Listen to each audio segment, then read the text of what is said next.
Hai, pada episode khusus kali ini, kita akan menjelajahi berbagai fakta menarik tentang Jepang, sebuah negara yang dikenal dengan kombinasi indah antara tradisi kuno dan teknologi modern.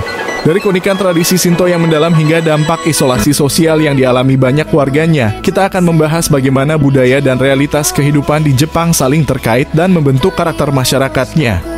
Selain itu, kita tidak akan melewatkan tema yang lebih gelap seperti Taman Aokigahara yang dikenal luas sebagai hutan bunuh diri yang menyimpan cerita duka di balik keindahan alamnya. Kami juga akan melihat bagaimana pengaruh bencana alam yang sering kali melanda Jepang membentuk cara masyarakatnya dalam merespons dan beradaptasi terhadap tantangan.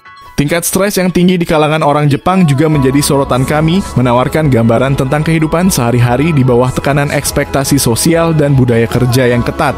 Di tengah semua ini, kita tidak dapat mengabaikan kekuatan serta pengaruh yokai dan yurei, makhluk-makhluk dari folklore yang memberikan warna dalam cerita rakyat dan budaya Jepang yang kaya. Dan jangan lupa, sistem transportasi modern Jepang dengan efisiensinya yang mengesankan telah merevolusi cara orang-orang di negara ini bergerak.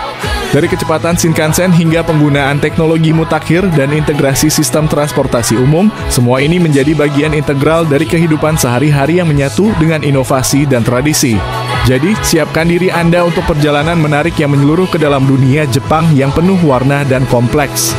Kota tanpa sampah, atau yang dikenal dengan istilah Zero Waste City, merupakan konsep yang diadopsi oleh beberapa wilayah di Jepang dalam upaya untuk mengurangi limbah dan menciptakan lingkungan yang lebih bersih dan berkelanjutan. Salah satu contoh paling terkenal dari inisiatif ini adalah kota Kamikatsu yang berlokasi di prefektur Okayama. Sejak awal tahun 2000-an, Kamikatsu telah menerapkan sistem pemilahan sampah yang sangat ketat, di mana warga diharuskan untuk memilah sampah mereka menjadi 45 kategori yang berbeda. Melalui langkah-langkah ini, kota tersebut mampu mencapai tingkat daur ulang lebih dari 80%, menjadikannya salah satu kota dengan tingkat pengelolaan sampah terbaik di dunia. Keberhasilan konsep kota tanpa sampah di Jepang tidak hanya bergantung pada sistem pemilahan yang efektif, tetapi juga pada kesadaran dan partisipasi aktif masyarakat. Edukasi mengenai pentingnya pengurangan limbah dimulai sejak usia dini dengan program-program yang melibatkan sekolah dan komunitas lokal. Pendekatan kolaboratif ini menciptakan rasa tanggung jawab kolektif di antara warga, di mana setiap individu merasa terlibat dalam menjaga kebersihan kota. Selain itu, pemerintah lokal juga telah menyediakan fasilitas yang memadai untuk mendukung program pengelolaan sampah, termasuk tempat pengumpulan yang mudah diakses dan pusat daur ulang. Selain dari aspek lingkungan, inisiatif kota tanpa sampah di Jepang juga berdampak positif secara sosial dan ekonomi. Dengan berfokus pada daur ulang dan pengurangan limbah, kota-kota ini telah menciptakan peluang kerja baru dalam sektor daur ulang dan pengelolaan sumber daya. Hal ini juga menarik perhatian wisatawan yang ingin melihat praktik lingkungan yang inovatif. Melalui pengalaman ini, Jepang menunjukkan bahwa melalui kesadaran bersama dan tindakan terencana, sebuah kota dapat menyongsong masa depan yang lebih berkelanjutan dan memberi inspirasi bagi daerah lain di seluruh dunia untuk mengikuti jejak serupa.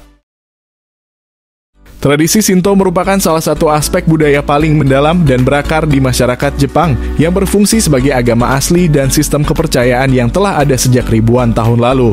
Shinto mengajarkan kepercayaan pada kami, yaitu berbagai dewa atau roh yang terdapat di alam seperti gunung, sungai, dan pohon.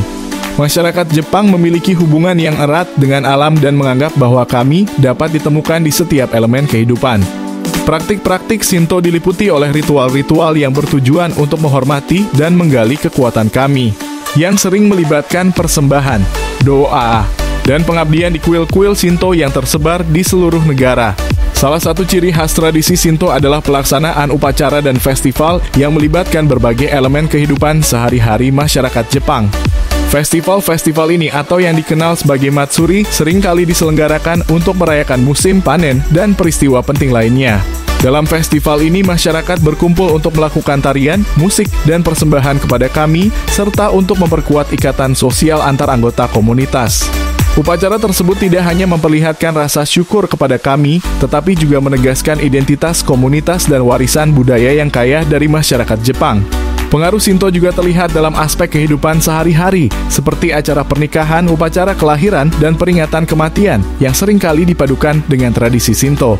Kuil-kuil Shinto sering menjadi tempat untuk melaksanakan berbagai ritus penting, memperlihatkan betapa besar nilai spiritual dan simbolis yang melekat dalam kehidupan masyarakat Jepang.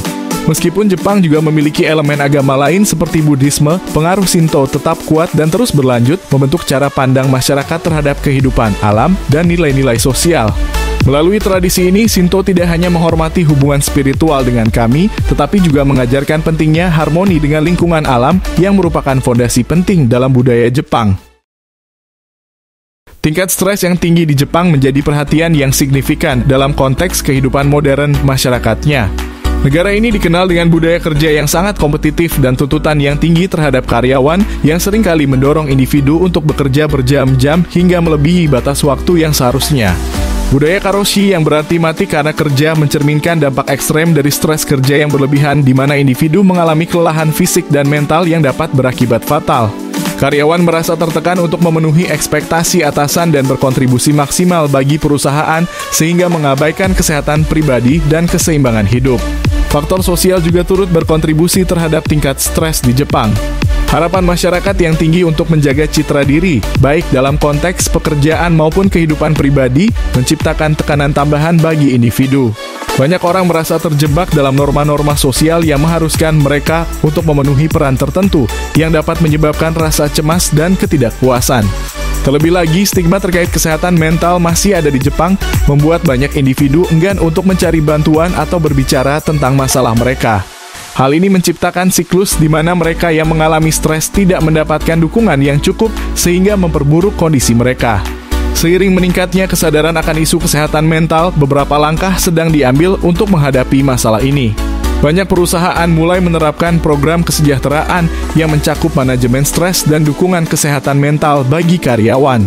Selain itu, gerakan untuk memperpendek jam kerja dan meningkatkan keseimbangan antara kerja dan kehidupan pribadi juga mulai mendapatkan perhatian. Masyarakat dan pemerintah Jepang mulai mengakui pentingnya menciptakan lingkungan kerja yang lebih sehat dan mendukung, di mana kesehatan mental individu dihargai dan diperhatikan. Meskipun tantangan tetap ada, upaya-upaya ini menunjukkan harapan untuk mengurangi tingkat stres dan meningkatkan kualitas hidup masyarakat Jepang. Isolasi sosial di Jepang telah menjadi isu yang semakin diakui dalam beberapa dekade terakhir, mencerminkan tantangan yang dihadapi oleh masyarakat modern di era teknologi dan urbanisasi. Meskipun Jepang dikenal sebagai negara dengan budaya yang kaya dan interaksi sosial yang dinamis, fenomena hikikomori, yaitu individu yang memilih untuk mengasingkan diri dari dunia luar, telah meningkat di kalangan remaja dan dewasa muda. Mereka yang mengalami hikikomori biasanya akan menghabiskan waktu berbulan-bulan atau bahkan bertahun-tahun di dalam rumah, terputus dari interaksi sosial yang menciptakan kekhawatiran dan tantangan sosial yang luas.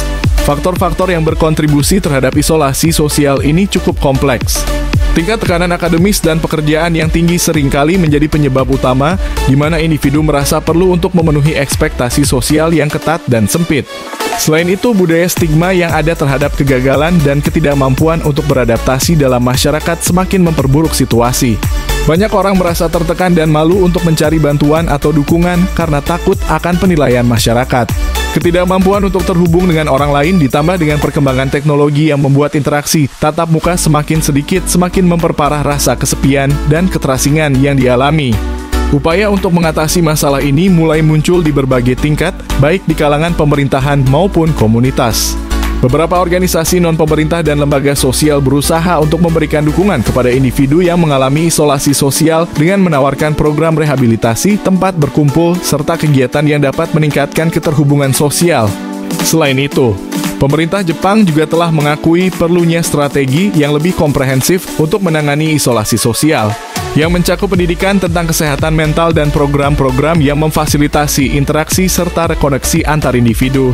Meskipun tantangan ini tetap ada, langkah-langkah tersebut menunjukkan kesadaran dan upaya untuk membangun kembali jaringan sosial yang lebih sehat di masyarakat Jepang.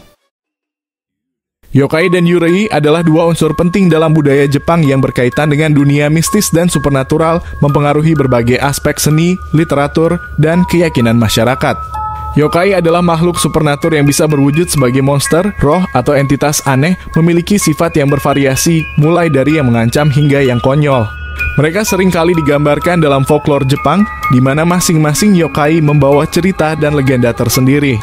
Beberapa yokai terkenal seperti Kappa dan Tengu berasal dari mitos kuno dan masih menjadi bagian dari budaya pop modern seperti film, manga, dan video game.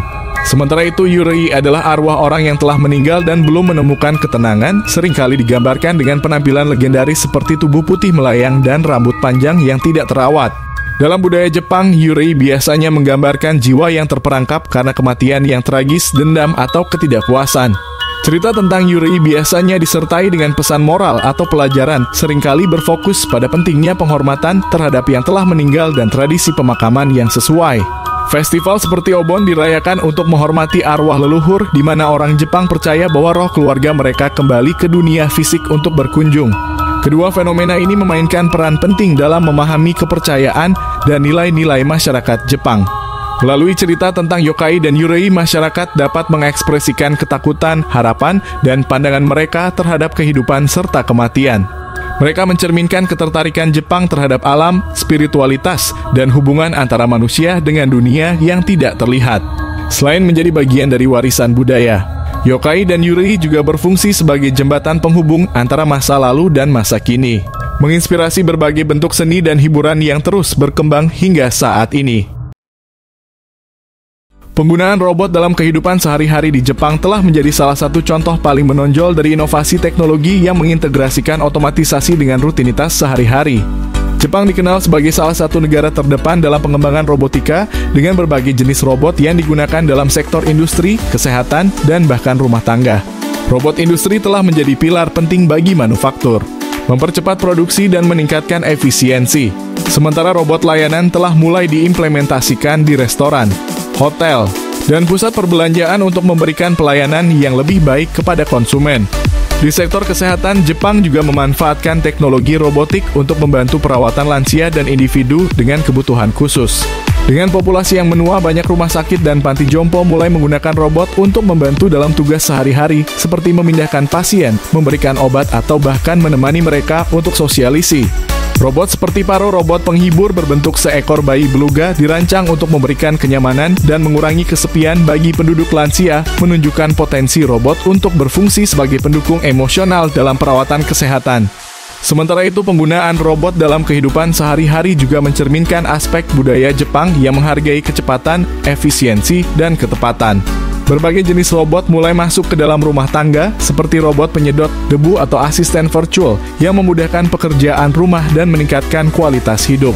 Selain itu, masyarakat Jepang secara umum memiliki sikap positif terhadap keberadaan robot, melihatnya sebagai bagian dari kemajuan teknologi yang dapat membantu mengatasi tantangan sehari-hari. Dengan demikian, integrasi robot dalam kehidupan sehari-hari tidak hanya menunjukkan inovasi teknis, tetapi juga mencerminkan cara baru dalam berinteraksi dengan teknologi dalam konteks budaya dan sosial Jepang. Taman Aokigahara, yang juga dikenal sebagai hutan bunuh diri, terletak di sebelah barat Gunung Fuji dan dikenal sebagai salah satu lokasi paling terkenal di Jepang terkait dengan kisah kematian dan bunuh diri. Hutan ini membentang seluas sekitar 30 km persegi dan terkenal karena keindahan alamnya dengan pepohonan yang lebat, gua-gua, dan vegetasi yang sangat subur. Namun, Aokigahara juga memiliki reputasi kelam di mana banyak orang datang untuk mengakhiri hidup mereka. Fenomena ini telah menjadikan taman ini pusat perhatian dalam berbagai literatur, film, dan laporan berita, menambah lapisan kompleksitas pada bagaimana masyarakat memandang tempat tersebut.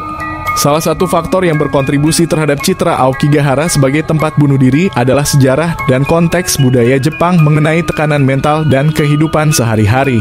Dalam beberapa dekade terakhir, jumlah orang yang memilih untuk mengakhiri hidup di hutan ini meningkat, menarik perhatian media dan pemerintah. Dalam upaya untuk mengatasi masalah ini, otoritas setempat telah mengambil langkah-langkah untuk meningkatkan kesadaran akan kesehatan mental dan menyediakan sumber daya bagi mereka yang membutuhkan dukungan. Papan-papan yang ditempatkan di sepanjang jalur hutan berisi pesan yang mendorong pengunjung untuk berpikir kembali dan mencari bantuan, mencerminkan upaya untuk mengubah reputasi tempat yang dikenal kelam ini.